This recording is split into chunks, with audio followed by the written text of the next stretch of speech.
C. Joseph Vijay எனும் நான்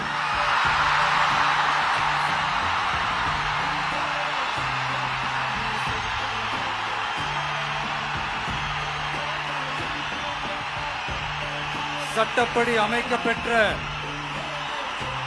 இந்திய அரசியல் அமைப்பின்பால் உண்மையான நம்பிக்கையும் மாறா பற்றும் கொண்டிருப்பேன் என்றும்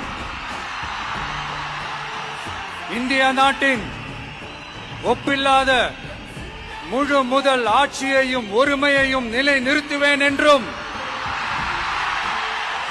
தமிழ்நாட்டு அரசின் முதலமைச்சராக உண்மையாகவும் உளச்சான்றின்படியும் என் கடமைகளை நிறைவேற்றுவேன் என்றும்